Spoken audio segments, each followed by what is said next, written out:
Hello students, welcome to mech concept. इस video में हम पढ़ने वाले हैं design of machine element, chapter number 1। आज का हमारा टॉपिक है general consideration in machine design, या तो हम बोलेंगे कि फैक्टर्स अफेक्टिंग मशीन डिजाइन। इसका मतलब हम मशीन जब डिजाइन करते हैं तो ऐसे कौन से फैक्टर है जो मशीन को अफेक्ट करते हैं, या हमें वो फैक्टर डिजाइन करते वक्त ध्यान में रखने पड़ेंगे। ओके, सो चलिए स्टार्ट करते हैं।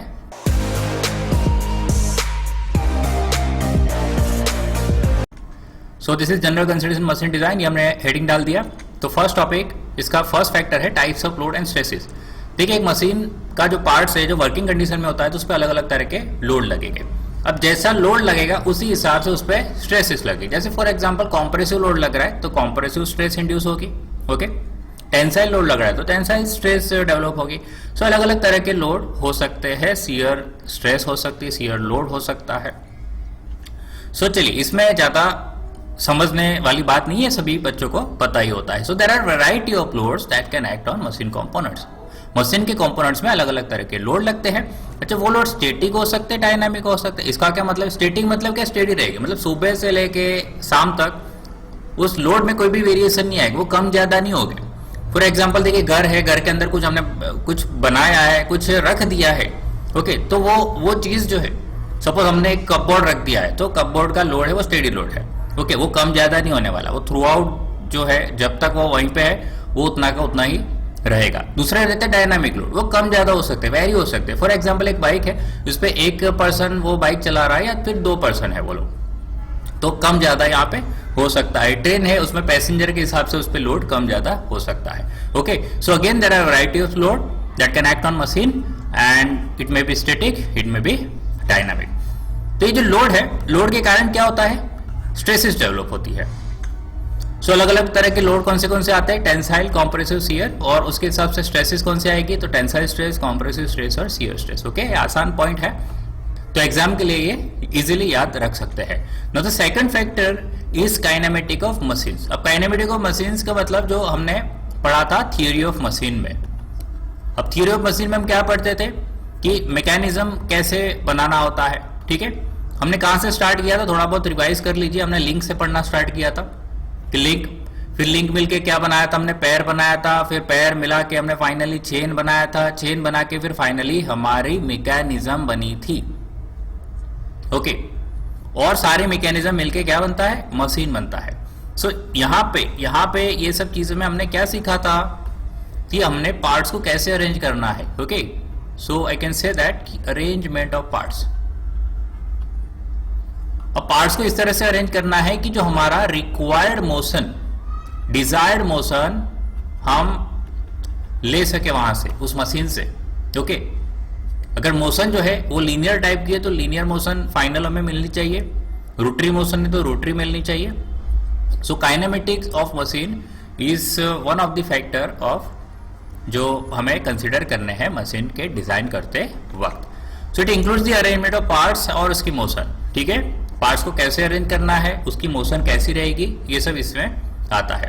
मोशन लीनियर हो सकती है, रोटरी हो सकती है, ऑसिलेटरी हो सकती है, सिंपल हार्मोनिक मोशन हो सकती है, कांस्टेंट वेलोसिटी, कांस्टेंट और वेरिएबल एक्सेलरेशन।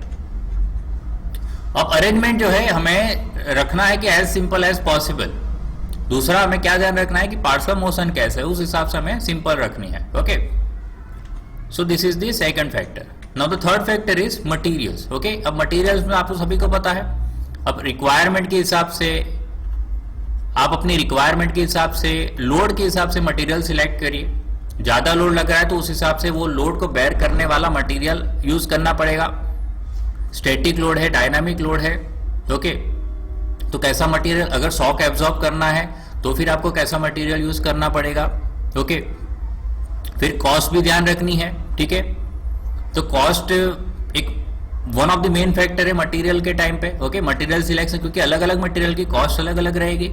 अगर आप ऐसा हैवी मटेरियल यूज करते हो जिसका इतना रिक्वायरमेंट नहीं है और वो मटेरियल यूज करोगे तो ये अननेसेसरीली क्या करेगा? आपके मशीन की कॉस्ट को इंक्रीज करेगा। तो ये सारी चीज हमें ध्यान रखनी होती है। अच्छा, मटेरियल सिलेक्ट करने के बाद सपोज आपने स्टील चूज करते हो तो स्टील में भी अलग अलग ग्रेड आती है, उसमें आपको कौन सी ग्रेड वाला आपको मटेरियल चाहिए, तो ये सब सिलेक्शन करने का काम भी किसका है? डिजाइनर का है। ओके, सो मटेरियल, दूसरा कि मटेरियल देखिए ये इनसाइड आउटसाइड के हिसाब से भी चूज करना रहता है कि आपका जो मशीन है वो इनसाइड वर्किंग कंडीशन है या उसकी आउटसाइड वर्किंग कंडीशन है, क्योंकि दोनों की वर्किंग कंडीशन, उसका क्लाइमेटिक इफेक्ट तो एक वन ऑफ द फैक्टर है क्लाइमेटिक कंडीशन वाला, वो हम लास्ट में लेने वाले हैं। तो उसके हिसाब से भी हमें देखना पड़ेगा, मटेरियल चूज करना पड़ेगा, ठीक है, कि वो वियर रेजिस्टेंस हो, फ्रिक्शन जो है उससे ज़्यादा हीट प्रोड्यूस ना करे। ओके, सो अलग अलग तरह के मटेरियल्स भी कंसिडरेशन हमें करने रहते हैं। तो देखिए डिफरेंट पार्ट्स होते हैं मशीन में, उसको अलग अलग तरह के मटेरियल से, सभी पूरा मशीन एक मटेरियल का तो बनेगा नहीं, ये तो सभी को पता है। सो डिजाइनर को क्या, एक तो अच्छा नॉलेज होना चाहिए अलग अलग तरह के मटेरियल्स का और उसकी प्रॉपर्टीज का, जो हमने मटेरियल साइंस में पढ़ा था। ओके, सो यही ना कि फर्स्ट चैप्टर में जब मैंने आपको बताया था कि उसमें अलग अलग सब्जेक्ट का नॉलेज चाहिए, डिजाइनर को इंजीनियरिंग के अलग अलग सब्जेक्ट के नॉलेज होना चाहिए। इसका मतलब देखिए अभी मटेरियल सिलेक्ट करना है तो उससे पहले मटेरियल का नॉलेज होना चाहिए, उसको किस तरह से हार्डनिंग करना होता है, उसका टेम्परिंग करना होता है, क्वॉन्चिंग क्या होती है, ये सारी चीज पता होनी चाहिए, ठीक है। सब material that can be use, तो देखिए क्या क्या मटेरियल हो सकते हैं, हमने थोड़ा एग्जांपल्स लिख देना है। कास्ट आयरन हो सकता है, mild steel, copper, aluminium etcetera हो सकता है। ये सारी चीज आपके रिक्वायरमेंट के हिसाब से आपको चूज करनी होती है। So material properties that is designer should consider, देखिए कुछ मटेरियल की प्रॉपर्टीज भी आपको कंसीडर करनी पड़ेगी। आपको स्ट्रेंथ की रिक्वायरमेंट है, और स्ट्रेंथ में भी टेंसाइल चाहिए, कंप्रेसिव शियर स्ट्रेंथ चाहिए, तो उस हिसाब से मटेरियल चूज करना पड़ेगा। डक्टिलिटी वाला मटेरियल, जैसे कॉपर है वो ज्यादा डक्टाइल है, तो आपको उस जगह पे अगर आपकी रिक्वायरमेंट डक्टिलिटी की है तो फिर आपको कॉपर चूज करना पड़ेगा, ठीक है। मेलिएबल, तो फिर अगर आप ज्यादा मेलिएबल आपको मटेरियल चाहिए तो एल्यूमिनियम अच्छा मटेरियल रहेगा आपके लिए। वेल्डेबिलिटी, आपको देखिए वेल्डिंग करवाना है तो उस मशीन पार्ट्स की, उस मटेरियल की सॉरी, वेल्डेबिलिटी अच्छी होनी चाहिए। कास्टिंग करवाना तो कास्टेबिलिटी अच्छी होनी चाहिए। स्टिफनेस चाहिए आपको, कोरोजन रेजिस्टेंस की प्रॉपर्टी चाहिए, ड्यूरेबिलिटी, आपको लंबे समय तक इस मशीन को टिकाना है, फ्लेक्सिबिलिटी चाहिए, या इलेक्ट्रिकल कंडक्टिविटी चाहिए, और भी बहुत सारे प्रॉपर्टीज होती है इसके अलावा। ये सारी चीज ध्यान में रख के हमें मटेरियल चूज करना होता है। Okay, now the fourth factor is shape and size. अभी शेप क्या रखना है, साइज क्या रखनी है। ओके, तो शेप देखिए, पहली एक रिक्वायरमेंट शेप की ये होती है, जनरली आजकल मार्केट में वही कंपोनेंट डोमिनेट करता है, या ऐसा बोलो कि कस्टमर को अट्रैक्ट करता है, तो वो होता है एस्थेटिक। मतलब ज्यादातर आजकल जो है वो लुक पे लोग ज्यादा जाते हैं। ओके, अच्छा दिखता है तो ठीक है, समझ, तो shape should be aesthetic. Shape कैसा होना चाहिए, एस्थेटिक होना चाहिए, जिसके कारण वो मार्केट में कस्टमर को अट्रैक्ट कर सके। ओके, दूसरा कि शेप अट्रैक्ट करने के चक्कर में ऐसा भी नहीं हो जाना चाहिए कि वो उसके ऑपरेशन में हिंडर करे, मतलब कोई ना कोई रुकावट पैदा करे। तो ये भी चीज हमें ध्यान में रखनी होती है।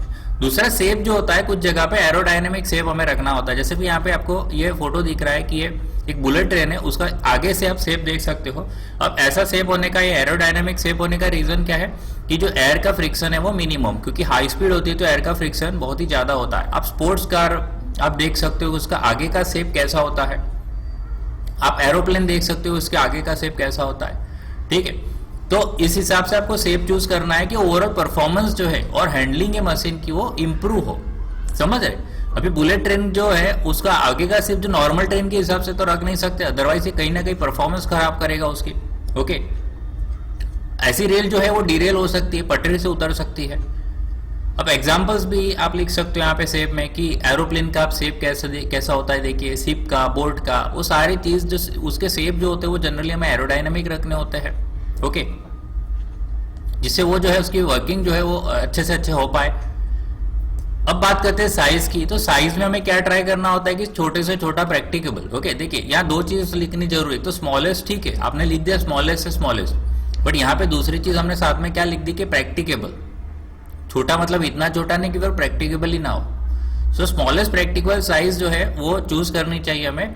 और ध्यान में ये भी रखना है कि वो ऑपरेशन, मतलब आप छोटा करते करते, सपोज एक डायामीटर चूज कर रहे हो, तो आप डायामीटर चूज करते करते इतना छोटा ना कर दे कि भाई वो फिर अपना जो लोड उसको जो सहन करना है, बेयर करना है, वो उस लोड को सहन ही ना कर पाए और ब्रेक हो जाए। Okay, so designer should anticipate various types of load. तो डिजाइनर को क्या करना पड़ेगा, अलग अलग, एंटिसिपेट का मतलब क्या होता है, पहले से अंदाजा लगा लेना फ्यूचर का कि क्या क्या लोड आ सकते हैं। तो डिजाइनर को एंटिसिपेट करना पड़ेगा कि कौन से तरह, किस तरह के लोड इस पे लग सकते हैं, और उस हिसाब से साइज को उसको कैलकुलेट करना पड़ेगा, ठीक। Calculation of size of elements depends on, तो ये कैलकुलेशन लोड के हिसाब से करना पड़ेगा, उस पर कौन सी स्ट्रेसेस इंड्यूस हो रही है, या फैक्टर ऑफ सेफ्टी क्या रख रहे हैं। तो फैक्टर ऑफ सेफ्टी भी आगे के लेक्चर में हम सीखने वाले हैं, जो कि one of the most important question है आपके जीटीयू के एग्जाम के लिए। मटेरियल के प्रॉपर्टीज के हिसाब से हमें साइज सिलेक्ट करना पड़ेगा। चलिए, now fifth factor is friction. ठीक है, अब फ्रिक्शन कहाँ प्रोड्यूस होता है, तो जब भी दो पार्ट्स जब कांटेक्ट में मूव करते हैं तो वहां पे फ्रिक्शन प्रोड्यूस होता है। फ्रिक्शन से क्या जनरेट होता है, हीट जनरेट होती है। अब हीट जनरेट होगी तो क्या होगा, पावर लॉस होगा, ओके, एनर्जी लॉस होगा। तो हमारे जो भी कैलकुलेशन है वहां पे हम एक फैक्टर निकालते हैं, एफिशिएंसी, परफॉर्मेंस, ये सब चीजें। तो कहीं ना कहीं ये फ्रिक्शन जो है वो उसमें कमी पैदा करेगा, ओके, वो डिक्रीज करेगा। ठीक, सो पॉइंट क्या क्या है देखिए, whenever two parts in contact move, जब दो पार्ट्स कांटेक्ट में होते मूव करते तो फ्रिक्शन प्रोड्यूस होता है। फ्रिक्शन से क्या होता है, लॉस ऑफ पावर जो होता है, मतलब बहुत सारा पावर लॉस हो जाता है in the form of heat. Friction से दूसरा एक प्रॉब्लम होता है, वियर एंड टियर होता है। इससे जो होती है लाइफ होती है कंपोनेंट की, वो भी कम हो जाती है, ओके, ड्यूरेबिलिटी पे असर पड़ता है। दूसरा की रिलायबिलिटी पे असर करता है, ओके। रिलायबिलिटी आगे अभी इसी चैप्टर में, इसी लेक्चर में हम आगे देखने वाले हैं। So designer should make arrangement for easy lubrication of these parts and reduce the friction. तो डिजाइनर के पास सॉल्यूशन क्या है, तो ऐसे पार्ट्स जो कांटेक्ट में मूव करते हैं, जो ज्यादा फ्रिक्शन, ज्यादा वियर एंड टियर होता है, वहां पे कुछ ना कुछ ऐसा अरेंजमेंट करना पड़ेगा, जैसे लुब्रिकेशन करवाना पड़ेगा, उसको कूलिंग का अरेंजमेंट करना पड़ेगा, इस फ्रिक्शन को कहीं ना कहीं से कम। देखिए, फ्रिक्शन को जीरो नहीं कर सकते हम, ओके, सो उसको रिड्यूस करने का हमें कोई ना कोई ट्रिक वहां पे अप्लाई करना पड़ेगा। ऑल्सो सम पार्ट देखिए, किस पार्ट्स में फ्रिक्शन बढ़ाना भी जरूरी है। ऐसा नहीं कि हर बार फ्रिक्शन कम ही करना है। तो डिजाइनर जब डिजाइन कर रहा है, जैसे हैंडल जैसी चीज डिजाइन कर रहा है, टायर जैसी चीज डिजाइन कर रहा है, तो वहां पे जो फ्रिक्शन इंक्रीज करना जरूरी है। तो डिजाइनर को इस केस में फ्रिक्शन को इंक्रीज करना पड़ेगा, जिससे यहाँ पे बेटर ग्रिप मिले, okay. Next factor is safety and reliability. एक डिजाइनर को ये सबसे इंपॉर्टेंट फैक्टर तो नहीं बोलेंगे, ये सेकंड इंपॉर्टेंट फैक्टर हम बोल सकते हैं। सबसे इंपॉर्टेंट फैक्टर कौन सा होगा, तो कॉस्ट, ओके, सबसे मेन इंपॉर्टेंट फैक्टर, सबसे मेन फैक्टर या सबसे इंपॉर्टेंट फैक्टर। दूसरा फैक्टर हम देखेंगे तो सेफ्टी एंड रिलायबिलिटी, ओके। अगर मशीन सेफ ही नहीं है तो कोई भी कस्टमर उसको नहीं बाय करेगा, परचेज नहीं करेगा, ओके। तो सेफ्टी फर्स्ट, जो हम उसका नियम लेके चलते हैं, सेफ्टी फर्स्ट, ओके। अब रिलायबिलिटी क्या होता है, जैसे मैंने आगे बताया था कि रिलायबिलिटी में समझाऊंगा। रिलायबिलिटी का मतलब ये होता है कि कोई भी कंपोनेंट होता है वो काम कर रहा है विदाउट फेलिंग, मतलब आपको भरोसा है उस कंपोनेंट की, इस कंपोनेंट को, इस मशीन को यूज करेंगे तो ये फेल नहीं होगा, ये भरोसा, ओके, उसको बोलते हैं रिलायबिलिटी। तो ये फेल नहीं होना चाहिए for specific period of time, क्योंकि सभी की एक्सपायरी डेट होती है, सभी कुछ ना कुछ मशीन्स होते हैं जो डेप्रिसिएट होते हैं धीरे धीरे, उसकी लाइफ एक फिक्स लाइफ पीरियड होता है, ओके, उस कंपोनेंट का, उस मशीन का। तो स्पेसिफिक जब तक वो कंपनी वालों ने, मतलब एक डिजाइनर एक फिक्स टाइम देता है कि उस टाइम पीरियड में ये फेल नहीं होगा, ओके। और दूसरा कि अंडर स्पेसिफाइड कंडीशन, ओके। सो अगर इस कंडीशन में ये फेल नहीं होता तो हम बोल सकते हैं कि कंपोनेंट कैसा है, रिलायबल है। The operator working near high speed machines are always under risk of getting injured. अब देखिए, दूसरा हम बात करेंगे सेफ्टी की। अब जो भी ऑपरेटर हाई स्पीड मशीन के आजू बाजू काम कर रहे होते हैं, ओके, ये हमेशा उसका चांस रहता है कि कहीं ना कहीं इंजरी हो सकती है, okay. Chances of accidents are more in some machines like, जैसे और दूसरा एक एग्जांपल भी हमने लिया है कि और ऐसे मशीन्स भी होते हैं जिसमें ज्यादा एक्सीडेंट के चांसेस होते हैं, जैसे कि लिफ्ट हो गया, belt drive, chain drive, open CNC machines, overhead cranes, ropeways. ऐसे एक्सीडेंट्स आपने देखे भी हुए रोप वेज के। ओवरहेड क्रेन ऊपर से कुछ ना कुछ गिरेगा, सो ये एक्सीडेंट प्रोन एरियाज हो जाएंगे उसके। ओपन सीएनसी मशीन देखिए, तो ओपन सीएनसी मशीन में क्या रहता है, कोई जॉब चल रहा है, अगर आपने उसका क्लैंपिंग लूज किया है, जिग्स एंड फिक्सर अच्छे से फिट नहीं किया है, उसको फिक्स अच्छे से नहीं किया, ठीक है, उसको जो चक में अच्छे से होल्ड नहीं किया कंपोनेंट को, ठीक है, सो क्या हो सकता है, वो कभी कहीं ना कहीं वो आपके ऊपर आ सकता है, ठीक है, और बड़ा एक्सीडेंट हो सकता है। तो उसके लिए हमें क्या करना पड़ेगा, सेफ्टी रखनी पड़ेगी। तो मशीन को इस तरह से बनाना पड़ेगा कि जब तक वो डोर क्लोज ना हो तब तक जो है वो मशीन स्टार्ट नहीं होगा। ऐसा अरेंजमेंट रखना पड़ेगा, ऐसे सेंसर वहां पे फिट करने पड़ेगी, ओके। तो ये सब डिजाइनर को ध्यान में रखना पड़ता है। बेल्ट ड्राइव है, चेन ड्राइव, ऐसी चीज को कवर अप करके रखनी पड़ेगी। मशीन जहां जहां पे है वहां पे एक जोन, एक एरिया वहां पे मार्क कर देना होता है कि यहाँ पे जाए तो हमेशा सेफ्टी इक्विपमेंट के साथ ही जाए। तो ये safety equipment, safety device provide करने की जिम्मेदारी किसकी है? डिजाइनर की है। ओके, सो डिजाइनर को ये सब चीज एंटिसिपेट करना पड़ेगा ऐसे डेंजर जोन को, और हमेशा सेफ्टी का अरेंजमेंट रखना पड़ेगा, और ऐसे डिवाइसेस जो है वो प्रोवाइड करने पड़ेंगे मशीन के सेफर ऑपरेशन के लिए। ओके, जैसे कि हम कार की ही बात करें, जो कार के अंदर सीट बेल्ट होते हैं, जब तक देखिए सीट बेल्ट नहीं पहनते तो तब तक वो एक बीप की आवाज आती रहती है, समझ रहे। फिर दूसरा कि और वार्निंग साइंस होती है। ओके, तो ये सब चीजें हमें ध्यान में रखनी पड़ेगी। अगर वार्निंग साइन दिख रही है तो हमें तुरंत उसको मैकेनिक के पास ले जाना पड़ेगा, सर्विस में ले जाना पड़ेगा, ठीक है, सो वार्निंग साइन हट जाए। अदरवाइज देखिए वार्निंग साइन के साथ मशीन हम चलाए कि मतलब कार को ड्राइव करेंगे तो एक्सीडेंट हो सकता है। तो ये सब सेफ्टी जो है वो कंपनी प्रोवाइड करती है। तो कंपनी में कौन करता है? ये सब डिजाइनर करते हैं। सेफ्टी डिवाइसेस और नॉट हिंडर, अच्छा, सेफ्टी डिवाइसेस जो है ऑपरेशन में हिंडर नहीं करना चाहिए। ओके, मतलब ऑपरेशन मशीन जब वर्क कर रहा है उसमें कहीं ना कहीं रुकावट नहीं पैदा होनी चाहिए। तो चलिए कॉस्ट की बात करेंगे। सबसे मोस्ट इंपॉर्टेंट फैक्टर मैंने आगे भी आपको बताया। तो कॉस्ट में अलग अलग तरह की कॉस्ट इन्वॉल्व होती है। प्रोडक्शन कॉस्ट, ऑपरेटिंग कॉस्ट होती है, मेंटेनेंस, डिस्पोजल, मटेरियल कॉस्ट, ये सारी चीज हमें ध्यान में रखनी होती है। कॉस्ट जो है वो हमें ट्राई करना है एज अ डिजाइनर की मिनिमम हो एज पॉसिबल, प्रोवाइडेड कि वो जो उसकी सेफ्टी रिलायबिलिटी वो इंश्योर हो जाए। ओके, मतलब इतना भी कॉस्ट कम नहीं करते ना, इतना भी जो है हम बोल सकते हैं कि खराब क्वालिटी वाला कंपोनेंट नहीं यूज करना है जिससे सारी चीज सेफ्टी और रिलायबिलिटी पे आ जाए। ओके,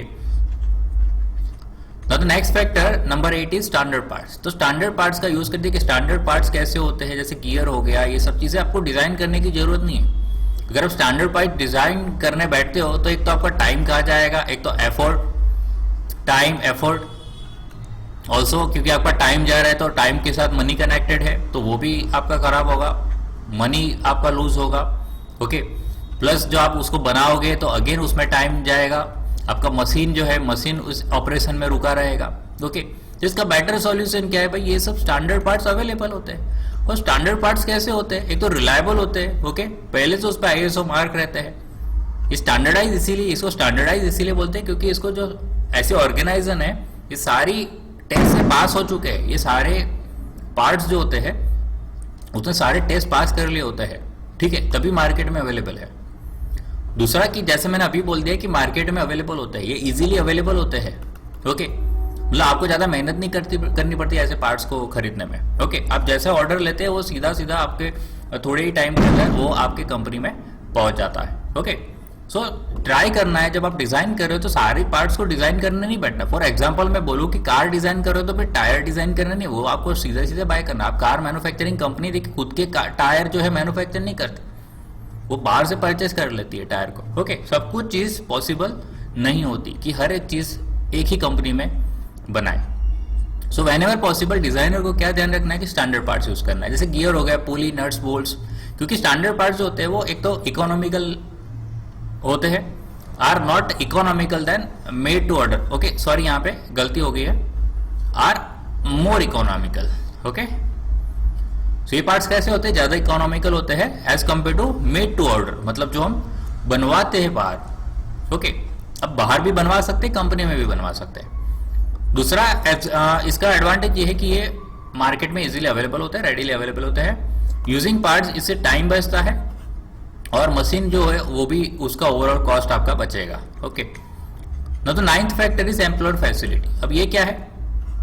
तो देखिए भाई, आप डिजाइनर जो है वो कौन सी कंपनी में काम कर रहे हैं उसको पता होना चाहिए, उस कंपनी की फैसिलिटी के बारे में पता होना चाहिए, उस कंपनी में कौन से मशीन है, उस मशीन की क्या क्या लिमिटेशन है, मतलब मैक्सिमम कितना पार्ट बन सकता है, मिनिमम कितना पार्ट बन सकता है।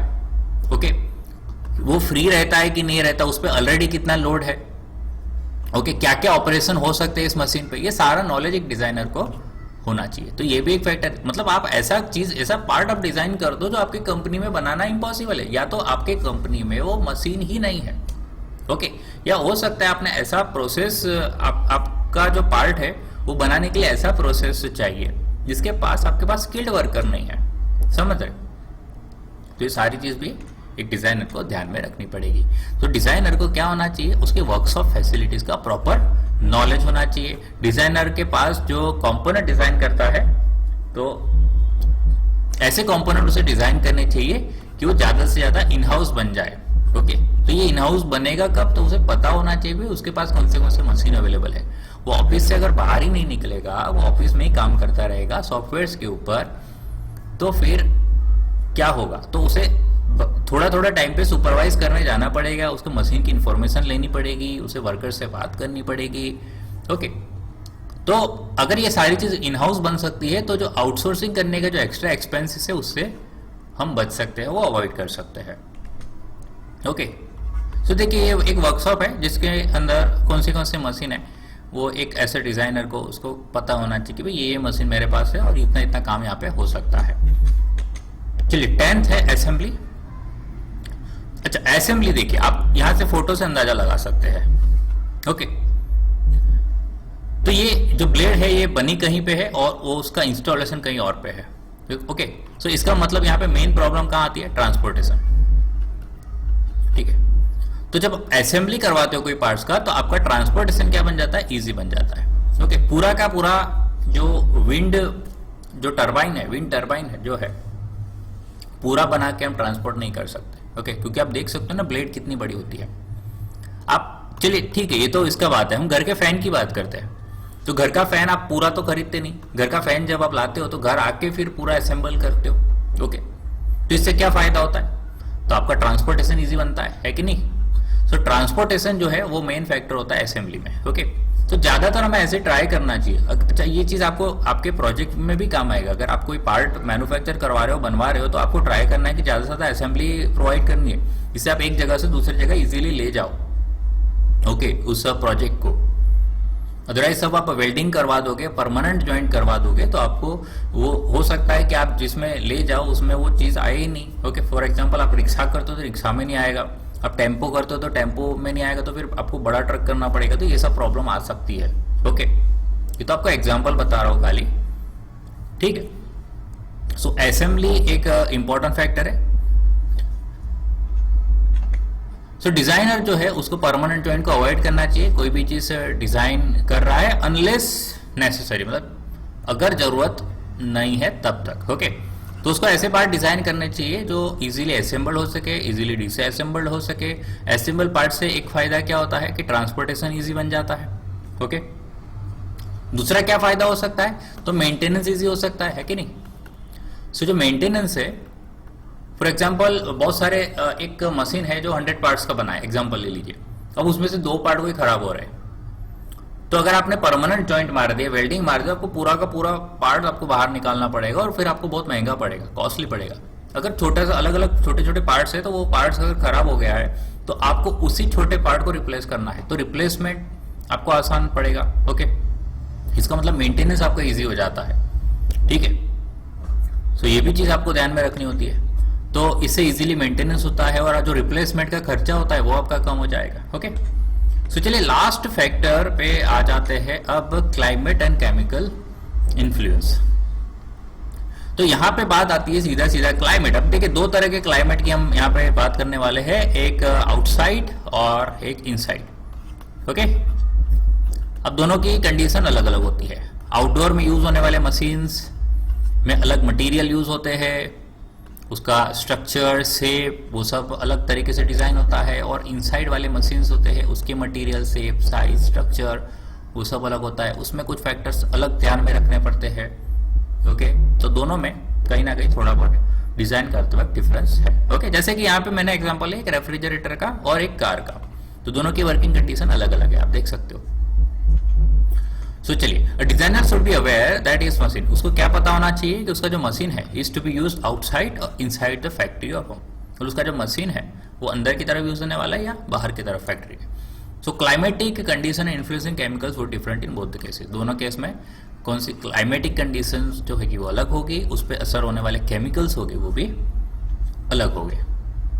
Care should be taken in material selection, तो दोनों के मटेरियल सिलेक्शन में आपको ध्यान रखना पड़ेगा। आउटसाइड फैक्टर्स में क्या क्या अफेक्ट कर सकते हैं मशीन को, जैसे कि ह्यूमिडिटी हो सकती है, रेन, पॉल्यूशन, गैसेस, टेम्परेचर, ये सब फैक्टर आपको ध्यान में रखने पड़ेंगे। इनसाइड फैक्टर्स में स्पेस देखिए, क्योंकि सपोज कोई घर में है या आप सोच सकते हो कि कोई वर्कशॉप में है तो स्पेस इंपॉर्टेंट फैक्टर है, ज़्यादा स्पेस जो है आप इसका ही देख लो ना, आप टीवी का ही एग्जांपल देख लो, पहले की टीवी और आज की टीवी में कितना फर्क है, कितना कम स्पेस रोकता है। नॉइस, अगर घर के अंदर है, अंदर की चीज़ यूज़ हो रही है तो उसमें नॉइस एक फैक्टर होता है। हैंडलिंग ईजी होना चाहिए, सेफ होना चाहिए, मतलब आप कोई ऐसा मशीन या आप घर में लेके आते हो और बच्चे कहीं आसपास होते हैं तो फिर वो भी आपको सेफ्टी का भी ध्यान रखना पड़ता है। ठीक है, ये इनसाइड फैक्टर्स है जो असर करते हैं। वर्कशॉप के अंदर बोल सकते हैं, वर्कशॉप के बाहर, या घर के अंदर या घर के बाहर, ऐसा भी आप बोल सकते हो। ओके, सो ये एक था हमारा last factor. Okay, so in order to safeguard the machine from the factor special care, तो ये मशीन जो है सेफगार्ड करने के लिए, इस मशीन को सेफगार्ड करने के लिए इस फैक्टर्स से हमें डिजाइनर को स्पेशल केयर रखनी चाहिए। ओके, सो चलिए, ये इतने फैक्टर्स है, 11 फैक्टर्स हमने डिस्कस किए टोटल, और ये एग्जाम के लिए एक इंपॉर्टेंट क्वेश्चन हमारे लिए हो जाता है, important question for your GTU exam. So चलिए फिर आज के वीडियो में इतना ही। अगर वीडियो आपको पसंद आया तो इस वीडियो को लाइक करिए, ज़्यादा से ज़्यादा अपने दोस्तों से इस वीडियो को शेयर करिए, और अगर फर्स्ट टाइम इस चैनल को विजिट कर रहे हो तो चैनल को सब्सक्राइब करना मत भूलना।